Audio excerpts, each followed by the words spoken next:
दोस्तों, आज की कहानी है ध्रुवा शादी से पहले प्रेग्नेंट और विधवा कैसे हुई। कहानी अगर पसंद आए तो वीडियो को लाइक और सब्सक्राइब जरूर करना। हर माता पिता की तरह आकाश के माता पिता ने भी अपने 25 वर्षीय बेटे की शादी के ढेर सारे सपने सजो रहे थे, जिन्हें आकाश के एक फैसले ने मिट्टी में मिला दिया था। बेटा आकाश, मिश्रा जी हमारे जवाब के इंतजार में हैं। उनकी बेटी सुकन्या MBA कर रही है। माँ इंदिरा देवी ने बात शुरू ही की थी कि तभी आकाश ने कहा, माँ आपने सोच भी कैसे लिया कि मैं ध्रुवा को भूल जाऊंगा। उसका और मेरा साथ आज का नहीं, जन्म जन्मांतर का है, कभी सोचिएगा भी नहीं। आकाश ने माँ की बात को बीच में ही काटा। इसमें सोचने वाली तो कोई बात ही नहीं है। तुम पैसे वाले हो, देखने में स्मार्ट हो, इससे ज़्यादा एक लड़की को और क्या चाहिए। उसने सोच समझकर तुम पर डोरा डाला है। माँ इंदिरा देवी ने क्रोधित होते हुए कहा, माँ मैं गया था उसके पीछे, उसने तो महीनों तक मुड़कर भी नहीं देखा था मेरी ओर। आकाश हारना नहीं चाहता था, उसे हर हाल में अपने प्यार की जीत चाहिए थी। हाँ तो तुम्हें कोई अपनी बिरादरी की नहीं मिली, वही एक हूर की परी है दुनिया में। जो होना था वह हो चुका। कल उसके माता पिता आ रहे हैं आप लोगों से मिलने के लिए, और मैं नहीं चाहता आने वाले समय की बुनियाद में थोड़ी सी भी खटास शामिल हो। आकाश ने दृढ़ निश्चय लेते हुए कहा, कल क्लाइंटर के साथ मेरी इम्पोर्टेंट मीटिंग है। आकाश के पिता ने अपनी नाराजगी से कहा, और मेरी महिला समिति की किट्टी पार्टी है। माँ ने मोबाइल में आके गड़ाए कहा, समझ गया, आप लोग किसी भी हाल में ध्रुवा को नहीं अपनाने वाले, लेकिन मैं भी कह देता हूँ, आने वाली परिस्थिति के जिम्मेदार आप लोग ही होंगे। आकाश का चेहरा गुस्से से तमतमा रहा था।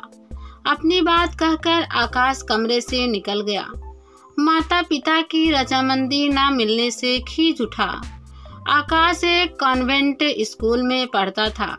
हिंदी फिल्मों के शौकीन आकाश ने गर्लफ्रेंड बनाने के कई प्रयास किए, पर हर बार नाकामयाब रहा। उसी समय ध्रुवा ने उसी स्कूल में दाखिला लिया। वैसे तो ध्रुवा के माता पिता की उस स्कूल में पढ़ाने की औकात ना थी, लेकिन ध्रुवा इतनी अच्छी पेंटिंग करती थी कि उसे उस स्कूल के लिए स्कॉलरशिप मिली थी। वही पैसे से वह पढ़ रही थी, और यहीं से शुरुआत हुई थी उन दोनों के प्रेम कहानी की। हुआ यूँ था कि एक दिन ध्रुवा को कक्षा में डांट पड़ रही थी। ओह ध्रुवा, तुमने फिर होमवर्क नहीं किया। राधिका मैम ने उसकी कॉपी डेस्क पर पटकते हुए कहा। 10वीं कक्षा के सभी विद्यार्थियों की नज़र ध्रुवा पर गई।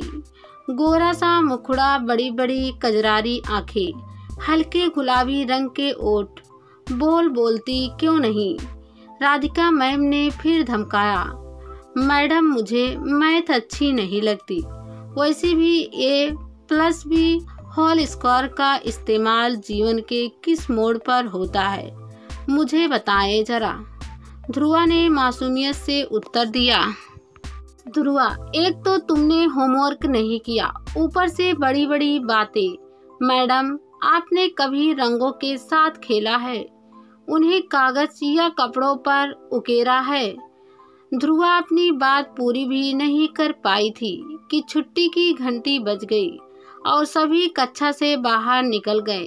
ध्रुवा का मासूम सुंदर सा चेहरा बेबाक होकर बोलना और नुमाइश में लगी ध्रुवा की पेंटिंग, जिसकी खूब तारीफ हो रही थी। सारी बातों ने आकाश के मन को मोह लिया था। आकाश चौधरी ध्रुवा की कक्षा का हेड बॉय था। कसरती बदन, ऊंचा मस्तक, घुघराले बालों वाला यह लड़का लड़कियों के बीच हमेशा चर्चा का विषय बना रहता। दरअसल आकाश हमेशा से स्कूल टॉपर भी था आपको मैथ अच्छी नहीं लगती। एक दिन ध्रुवा को लाइब्रेरी में अकेला पाकर आकाश ने पूछा, क्या आप रंगों की भाषा जानते हैं? ध्रुवा ने चिढ़कर जवाब दिया, जैसे किसी ने उसकी दुखती रंग पर हाथ रख दिया हो। उसी का तो मैं दीवाना हो गया हूँ। आकाश के मन की आवाज थी जो उसके मन में ही दब कर रह गई।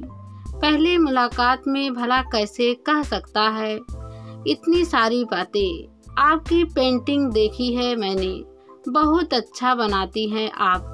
संयोग से मिले अंतरंग पलों को भला कैसे जाने दे सकता था आकाश। फायदा, मैथ में तो फिसडी हूँ ना। ध्रुवा ने होठों को टेढ़ा करते हुए कहा, आप कहें तो मैं आपकी मदद कर सकता हूँ। आकाश ने अपनी ओर से पहल करते हुए कहा, सच्ची? फिर ठीक है। ध्रुवा लगभग उछल पड़ी थी। स्कूल का टॉपर लड़का उसकी मदद करना चाह रहा था। इससे अच्छी बात क्या हो सकती है भला। इस तरह अपनी अपनी ख्वाहिशों को जरूरतों का नाम देकर दोनों जीवन के उस राह पर चलने लगे जिसे ज्ञानी लोग बकवास और साधारण लोग पवित्र प्रेम का दर्जा देते हैं। और इस तरह धीरे धीरे दोनों का प्यार परवाना चढ़ने लगा। शुरुआत में तो मुलाकातें छोटी होती थी पर सपने बड़े होते थे। फिर एक शाम की सिंदूरी बेला में अपने प्यार को सच्चाई का जामा पहनाने की कोशिश में आकाश का पुरुषत्व हावी हो बैठा, जिसे ध्रुवा ने भी नादानी में स्वीकार कर लिया और नदी का अस्तित्व सागर में विलीन हो गया। इसे संपर्ण के सिलसिले को रोकने की कोशिश दोनों में से किसी ने ना की। नतीजा यह निकला कि ध्रुवा अपनी पढ़ाई भी संपन्न ना कर पाई। उसे अपने गर्भवती होने का पता लग चुका। उसने आकाश को बताने में तनिक भी देर ना की। साधारणतया ऐसी परिस्थितियों में लड़का चिल्लाता है, मुकर जाता है या भागने की कोशिश करता है, लेकिन आकाश चौधरी ने इस खुशी को उतने ही प्रशंसा से स्वीकार किया जितना शायद वह विवाह के बाद स्वीकार करता। कमी इतनी ही थी कि ध्रुवा के मांग में उसके नाम का सिंदूर नहीं था। लोग समाज की तो जैसे आकाश को परवाह ही न थी। उसे बस इतना लग रहा था वह पिता बनने वाला है और वह उस जिम्मेदारी को निभाने के लिए पूर्ण रूप से तैयार है। ध्रुवा से वह सचमुच प्यार करता था। आकाश के पिता महेश चौधरी कंप्यूटर कंपनी के मालिक थे, जिसका इकलौता वारिस आकाश ही था। अपने पिता के व्यवसाय को उसे आगे ले जाना है। यह बात उसे बचपन से ही घुट्टी की तरह पिलाई गई थी और उसने भी उसे स्वीकार कर लिया था और व्यवसाय को आगे बढ़ाने के लिए मेहनत भी करता था। आज जब उसने अपने माता पिता के सामने ध्रुवा से विवाह करने का प्रस्ताव रखा तो माता पिता ने जातिवाद को ऊपर रखते हुए इस विवाह से साफ इनकार कर दिया। अब चिंता की लकीरें आकाश के माथे पर खींचने लगी थी, क्योंकि इकलौता बेटा होने की वजह से उसे लगता था वह जो चाहेगा माता पिता उसके लिए सहर्ष इजाजत दे देंगे। लेकिन माता पिता ने साफ इनकार कर दिया। फिर भी उसने कदम पीछे नहीं किया। देर सवेर माता पिता मान जाएंगे, यह सोचकर कुछ दोस्तों की मदद से शादी करने का फैसला ले लिया और मन ही मन ध्रुवा को दुल्हन के जोड़े में देख मुस्कुराने लगा। 24 मार्च की शाम को आकाश ने ध्रुवा को फोन किया। बस कल भर की देरी है, फिर हम दोनों और हमारा मुन्ना। ध्रुवा ने बीच में टोका, बेटा क्यों बेटी? चलो ठीक है बेटी, फिर हम तीनों एक साथ होंगे। मैं तुम्हें हर वह खुशी देने की कोशिश करूंगा जिसकी चाहत तुमने सपने में भी नहीं की होगी। आकाश बोला, मुझे यकीन है तुम पर। आकाश, ध्रुव तो निहाल हुई जा रही थी। ध्रुवा, तुम्हें मुझ पर यकीन तो है ना? कहते कहते आकाश एक दो बार खांसने लगा, अपने आप से ज्यादा। ध्रुवा ने मोबाइल को चूमते हुए कहा, जैसे वह मोबाइल को नहीं, अपने उस विश्वास को चूम रही थी जो नेटवर्क के दूसरे छोर पर खांस रहा था। अचानक से आकाश की खांसी बढ़ने लगी। वह बोला, अभी रखता हूँ, फिर बाद में बात करते हैं। ठीक है, थोड़ा पानी पी लो, खांसी ठीक हो जाएगी, ध्रुवा ने कहा। एक सप्ताह पहले से ही 25 मार्च सन 2020 का दिन शादी के लिए तय किया गया। शिव सागर का ऑडिटोरियम बड़ा ही भव्य और विशाल काया है, जिसमें दोनों 7 फेरे लेने वाले थे। सब कुछ योजना के मुताबिक चल रहा था, लेकिन नियति ने अपनी अलग नीति बनाई थी, जिसके बारे में किसी को कुछ पता ना था। रात होते होते आकाश की खांसी बढ़ने लगी और शरीर तपने लगा। रात के 12 बजते बजते आकाश को अस्पताल ले जाने की नौबत आ गई। ऐसे में ध्रुवा को खबर देने की जरूरत किसी ने महसूस ना की। अस्पताल पहुंचकर पता चला आकाश कोरोना पॉजिटिव है और उसे ऑक्सीजन की सख्त जरूरत है।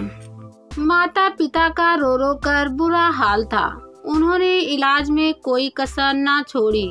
वेंटिलेटर पर भी रखा गया, लेकिन बहुत देर हो चुकी थी। अगले दिन शाम के 4 बजते बजते आकाश ने आखिरी सांस ले ली और माता पिता के सामने उनकी दुनिया उजड़ गई। सब कुछ इतनी जल्दी हो गया कि किसी को यकीन नहीं हो रहा था। जिस वक्त 7 फेरे लेने का समय था, उस वक्त उसके पिता उसे मुख्य अग्नि दे रहे थे। आखिर एक दोस्त की मदद से ध्रुवा तक खबर पहुंची, जो सुबह से ऑडिटोरियम में इंतजार कर रही थी। आकाश के मोबाइल पर कई बार कॉल की, जो आकाश के घर में बेड के साइड की टेबल पर रखा था। अब ध्रुवा को काटो तो खून नहीं, अब क्या होगा उसका? चारों तरफ सब कुछ बंद, घर जाने तक की गुंजाइश ना थी। शादी के बाद जिस घर जाने की बात थी, अब वह रहा नहीं। पेट में 3 महीने का बच्चा लिए अंधेरे रास्ते से गुजर रही थी। दहाड़े मारकर आकाश का नाम ले लेकर रोए जा रही थी, पर कोई सुनने वाला ना था। पागलों की तरह अपने शरीर से कपड़े गहने नोच नोच कर फेंक रही थी। सवाल था, जाए तो कहाँ जाए? इसी कसमसस में चली जा रही थी। रात अपने घर के सीढ़ियों पर गुजारी। माता पिता अलग नाराज थे। सुबह हुई तो माँ ने स्थिति जानकर थोड़ी सहानुभूति दिखाई। लॉकडाउन की वजह से सब कुछ बंद हो चुका था।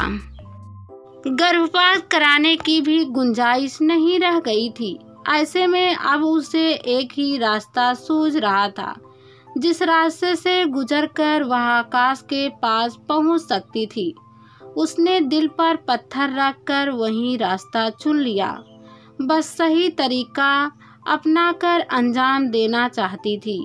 कहते हैं, मृत्यु जब तक बाहें ना फैलाए, तब तक कोई अपनी मर्जी से उसकी आगोश में नहीं जा सकता। और वही हुआ। हर कोशिश नाकाम रही। अकेली जान होती तो रो चिल्ला कर रह लेती, लेकिन उसकी कोख में आकाश की निशानी पल रही थी और उसके साथ वह कोई नाइंसाफी नहीं होने देना चाहती थी।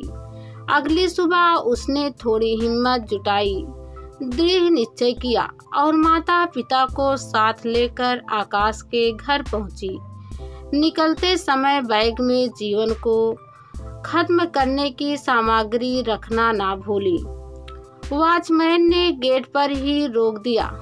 ध्रुवा जो ठान कर आई थी, उसे अंजाम दिए बगैर वापस जाना नहीं चाहती थी।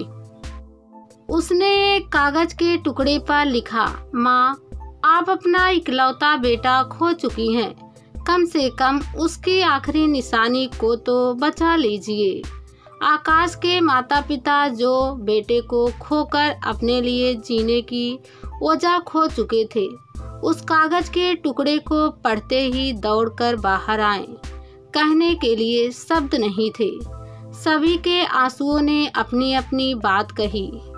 इंदिरा देवी की जातिवाद बेटे को खोकर खामोश हो चुका था। ध्रुवा को घर के अंदर लेते वक्त सभी ने आकाश को अपने आसपास महसूस किया, जैसे उनका बेटा लौट आया हो।